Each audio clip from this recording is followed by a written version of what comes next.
Hello kids, today we are going to complete the last exercise, exercise 9D of this chapter from RS Aggarwal.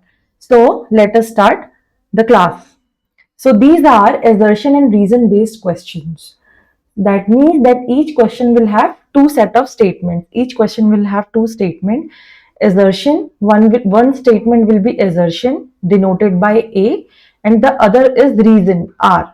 Okay. And for selecting the correct answer, we have to use the following code.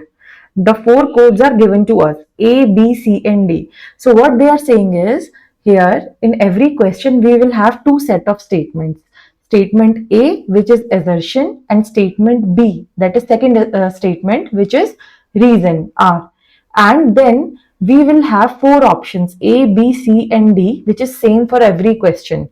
And what it says is that if both the statements are true and the reason is the correct reason of A, then we have to choose the option A. Okay? And the second is we will choose the option B if both are true. If both the statements are true, but the reason is not the correct reason for the statement, first statement, assertion. Okay, so in that case, we are going to pick up the B part, B point. Then we have C point. We will pick up C if the assertion statement is true, but the reason given for that is false. And the last one is that the assertion statement is false, but the reason is true. Okay. So these are the four set of things. Again, I am repeating this, that we have two set of statement in every question. We will read both the statements and then we will see if both the statements are true and the given reason is the correct reason for the assertion. We will pick the A point. If both are true, but the given reason is not the correct reason for A, then we will pick B. Then the third is that if assertion is true, but the reason is false, then we will pick up the option C. And the last is if assertion is false, but the reason is true, then we will pick up the option D. So let's go through one example given here. The example is the assertion statement says the length of a line segment can be measured, which is true. We know that the length of the line segment can be measured. And the reason given for this statement, which should support this statement, is a line segment has two endpoints. So we know that a line segment has two endpoints, which is also true. So both of these, they are true. So it can be A and it can be B also. So now we have to see if the reason given is the correct reason for A or not. If it is a correct reason, then we will pick A. If it is not, then we will pick B. So here it says that the length of the line segment can be measured. And the reason is that it has two fixed points, two endpoints, which is true. Okay, this is the correct reason. Because it has two endpoints, that's why we can measure the length of the line segment. So in this scenario, it will have A as the answer. And A and R are both true, and R is the correct explanation of A. So that's why they have also chosen A here. Okay. So I hope this is clear that how we have to move forward with the questions. So let's start the exercise. The first question is, all concurrent lines have the same distance between them. What are concurrent lines? Concurrent lines are which can be like this. They can be like this. So the distance between them are not same. It's a false statement. So if we go through the given options, A is false. A is false is in which part?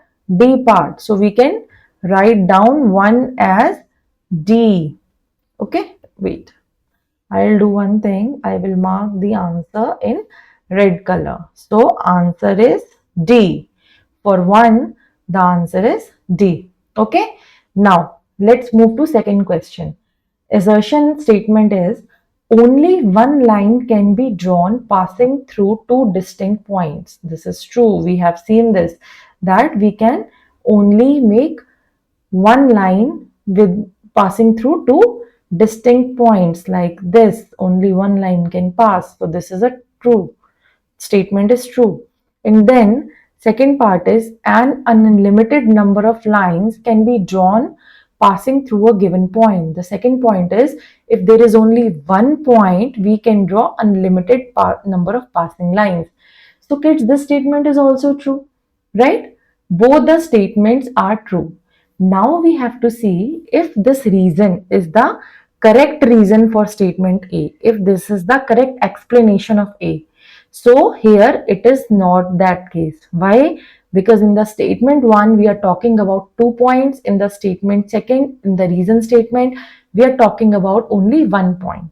So both A and R are true, but R is not the correct explanation of A. So that gave us the option B here. So for 2, the option is B. Option is B. For 2, the option is B I am marking here. I hope this is clear. Now let us move to the third question. There are no points common between two parallel lines. So it says that there are no points common between two parallel lines. This is true. Why? Because they never meet each other. So since they never meet each other, the distance between them is always equal. They never meet each other. So nothing is common between them, right?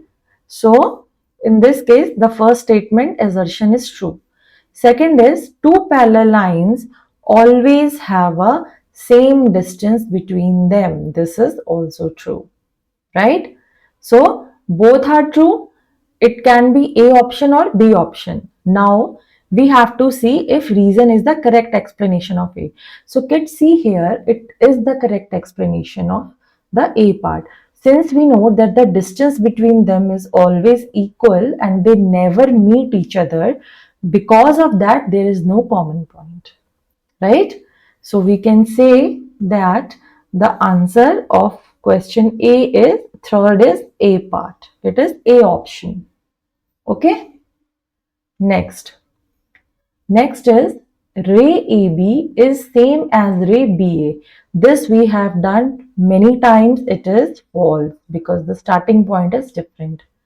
And the reason is, and so if the A part is, this one is false, that automatically means we will have to pick the D option here, right?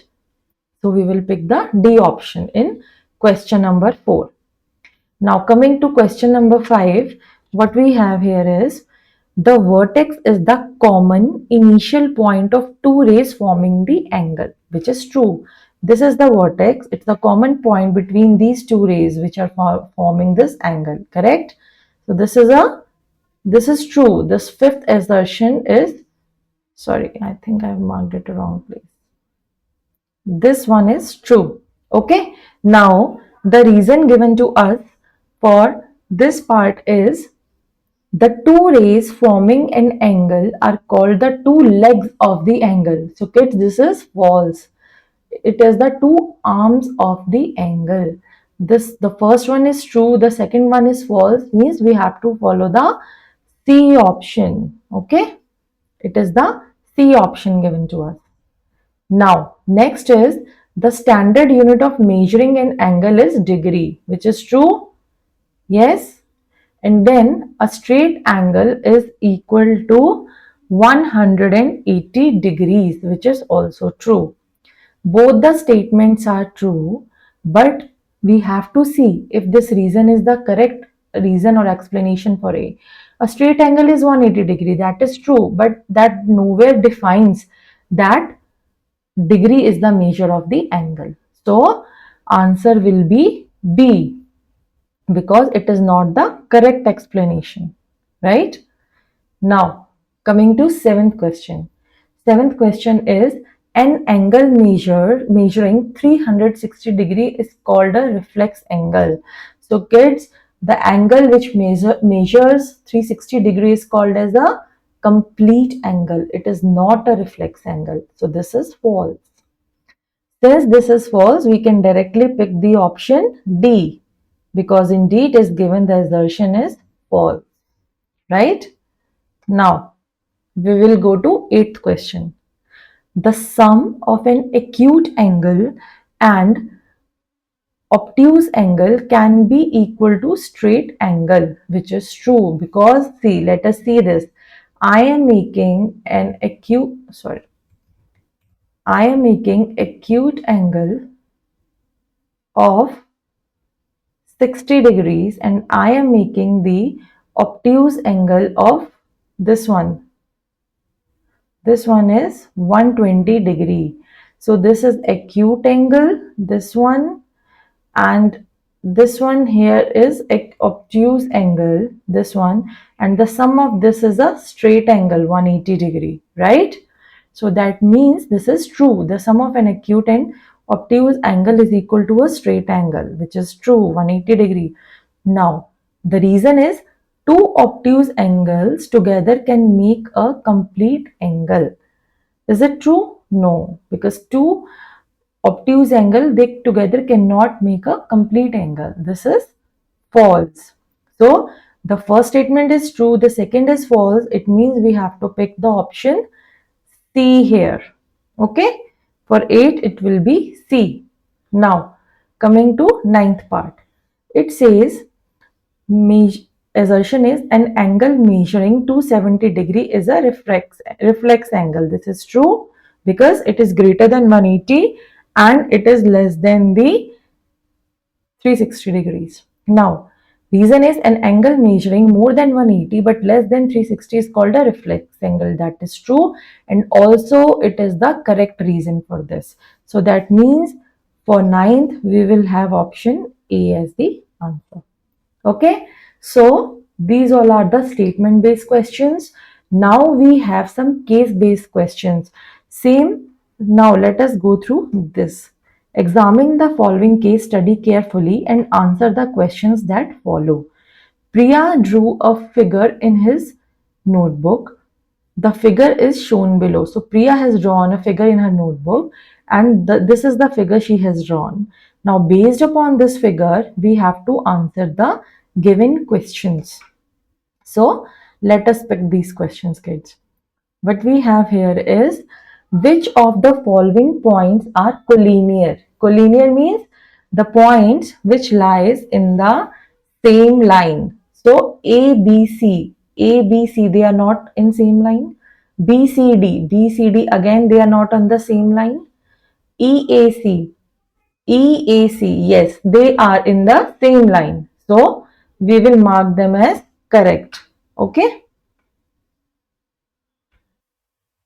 Next is, which of the following is a set of concurrent lines? We have to see which are the concurrent lines here. Let us see. AB, AB, AD, AD and DC. DC, no. See, AB and AD, they are, but DC is not. Okay, but if we see AC is there, so this is not the correct option. Now, DE, AC, DC. DE, AC, DC. DE, AC and DC, they are also not following through, going through the same point. So they are also, this is also not true. See, concurrent line, they should always meet or they should always go through one same point. Okay. Next we have BC, AB, AC. BC, AB, AC. This is also not true. It's forming a triangle. Then we have AB, AB, AC, CA or AC. This is same line. And DA. Yes. Because they three are meeting at this common point. They are intersecting at this point. So answer is D. This is true. Now, how many lines are concurrent at point D? We have to see how many lines they are concurrent at point D. So, this is the D point. One is this line DC, second is DE, and the third is DA. So, these are three lines. So, answer is 3 here. The last question is, which lines have A as the point of intersection? A, B, C, A, C, B. A, B, C, A, C, B. No, because A is not in the third one. C, A, B, A, A, D. C, A, B, A, A, D. Yes, because all of these, they have they are intersecting at the point A. This is the given point A. So this is the correct answer. So kids, we have completed all the exercises of this chapter from RS Aggarwal, and this brings us to the end of this chapter from both the books, and I really want you all to go through all the exercises, all the questions from both the books, and if there is any confusion, you can always email me. Okay, so in the next class we will pick up the chapter 3rd from NCERT book, and I will see you all in the next class now.